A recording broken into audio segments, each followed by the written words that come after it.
Tonight on The Edge, strong storms move across Michigan, leaving behind a trail of debris. In Carrollton, residents saw a deluge of rain and emerged from their homes to find streets blocked by downed wires.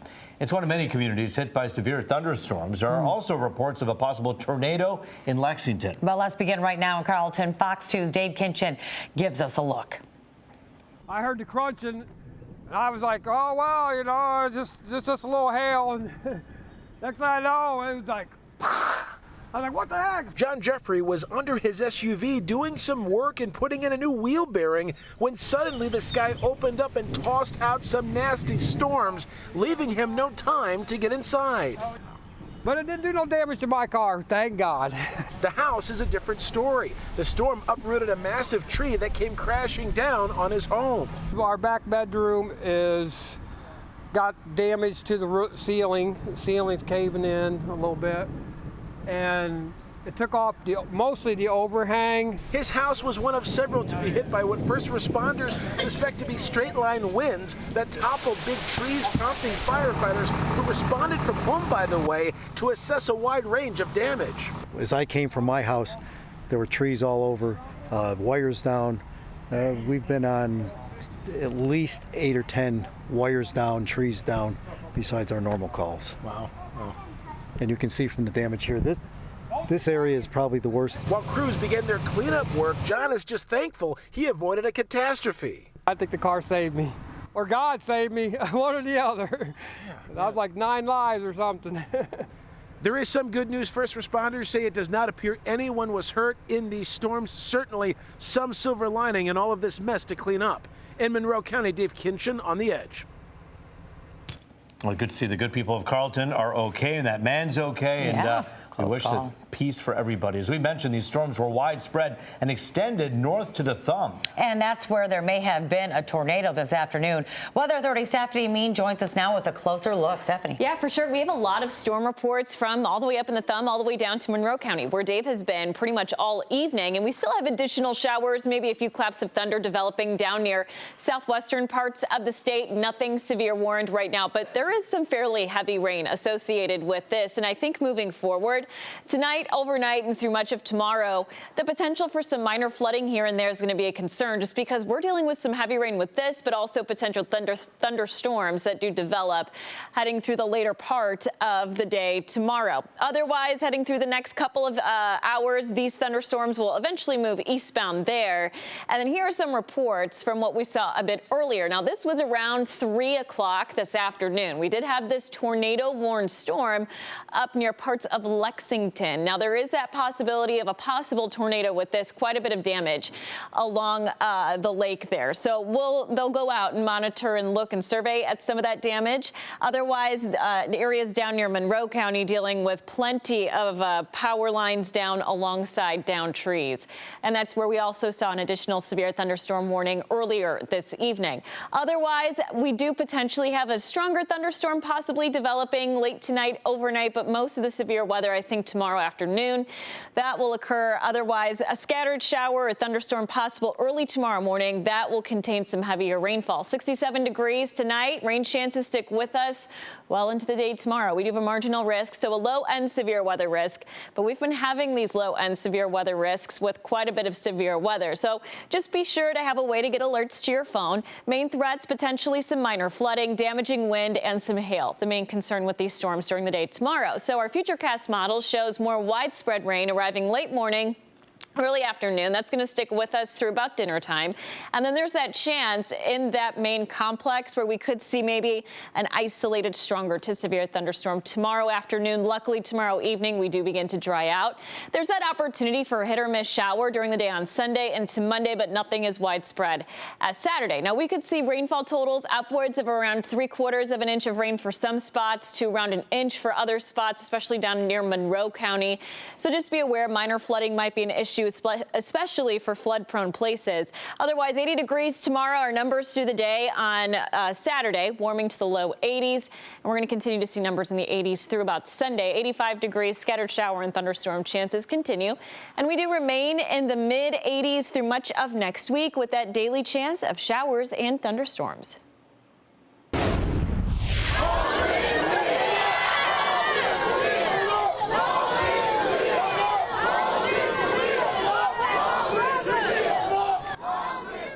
A balloon release held tonight in Lathrop Village in honor of 18-year-old Khalil Allen.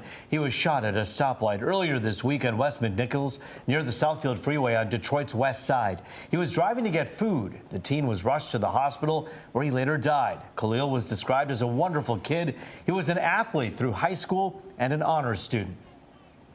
And for that beautiful young life to be snatched from all of us that early, to be snatched from his beautiful family that's out here before he had an opportunity to fully grow into his potential and fulfill his purpose in life.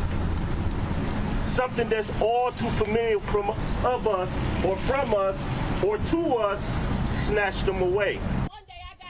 Khalil's family plans to set up a GoFundMe page to help with burial costs. Fun at the playground turns traumatizing for an 11-year-old girl. Yeah, she was doused with acid following a fight between her cousin and another girl. Her mother met her in the park, by the park, and gave her the substance, the chemical, to throw on the kids. And she told the kids that's what they get for messing with her daughter. All the kids on the playground were able to scatter quickly out of harm's way, but one of them, 11-year-old De'Ara Summers, was splashed with acid when she went back to grab the purse she left behind. She was hospitalized with severe burns on her back. While she is healing, her mother is so overwhelmed, she's having trouble working. No sleep, no eating, no nothing, because I have to make sure my daughter's needs are met. I'm really bothered by the fact that the suspects are still walking around freely. DPSCD and Detroit police are now investigating the incident. Well, he was considered one of Inkster's most wanted. But 3 months later, police have him locked up. Bystanders watched in April as David Copeland limped away from a minor crash, opening fire on the other car involved. The shooting happened as a nearby school dismissed children. Copeland was on the run until last night when Ypsilanti police tracked him down in connection to another shooting. Now, Inkster's police chief offering a stern warning tonight. Crime doesn't pay. You're going to get caught. If you come to Inkster or any other community where you think you can just take over, where you think you can brazenly pull out a gun and shoot at people or shoot people, you are going to get caught. You're going to prison. You play with fire, you get burned. And today he's sitting in a jail cell where he needs to be. Copeland is now being held without bond. New fallout after Hamtramck's ban on flying the pride flag on city buildings. 2 members of the city's Human Relations Commission have been fired after going against that guidance. It comes after a demonstration last weekend where Russ Gordon and Katrina Stackpool raised the pride flag on city property. It was later taken down. Hamtramck City Council responded by removing both of them with a unanimous vote. They're conservative Muslims who are trying to impose their religion and their views on everybody else, and we're going to fight back. Hamtramck's new ordinance only allows the American, state, city, and prisoner of war flag to fly on city property. Well, we told you yesterday that Warren Mayor Jim Fouts is under investigation. It deals with alleged campaign violations, and tonight, Mayor Fouts is giving his response. Last month, City Council filed a complaint over the broadcast of Fouts' State of the City speech on TV Warren. During the speech, Fouts endorsed candidates for City Council, clerk, and mayor, which is a violation of city resources. Today, Fouts responded, saying City Council wanted to create a media firestorm. In a statement, he says, quote, "This incident involves another in a long line of politically motivated efforts wasting taxpayer dollars in order to disparage myself with a claimed gotcha moment." He goes on to say, quote, "Upon receiving notice of the complaint by Mr. Schroeder on behalf of the council through delivery of it to me, I instructed that the challenged comments be removed," end quote. Well, the Reverend Jesse Jackson is stepping down from the Rainbow Push Coalition. That's a civil rights organization that he founded more than 50 years ago. Jackson is 81 and has remained active in civil rights despite recent health issues. He is expected to announce the news Sunday at the coalition's annual convention. A summer night at the baseball park celebrating more than America's pastime. Tonight, it was all about living organ donors and those who received a second chance at a fulfilling life. Fox 2's Camilla Mary with their heartwarming stories.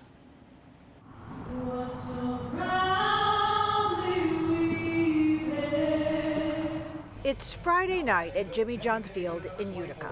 Livingston, Morris. But this isn't your ordinary summer night at the ballpark. On this night, Henry Ford Health and Living Liver Foundation honoring living organ donors and their recipients. Thank you, donors! 3.5 years ago, my brother-in-law, Mark Dybus, saved my life, gave me a portion of his liver, which regenerates in both of us within 2 months. Lindsay Dryden meeting the woman who received one of her kidneys for the very first time. It's very special, and I feel she is an angel in disguise. So many angels here.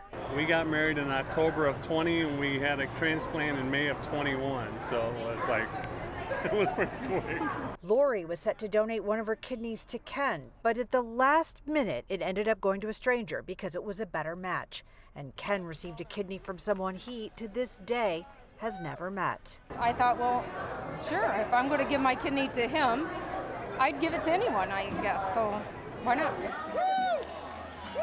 So many inspiring stories. Christine donated a kidney to her cousin, Martha. Because it's just crazy that you have like someone that's willing to donate like part of their body to you. Kidneys donors for life. It's just such a rewarding feeling, you know, and I don't need the recognition or anything like that. It's just the feeling you get is wonderful. And it's really nice to kind of be here and see all this. I've never been here before. This is really fun. My family's here, so my kids get to, you know, see this and be a part of it. So it's not for everybody, but it can be for more people than are currently, and that's kind of the whole point of this event, is to raise awareness about living donation. In Utica. Yeah, Henry Ford! Camille Amiri, On the Edge.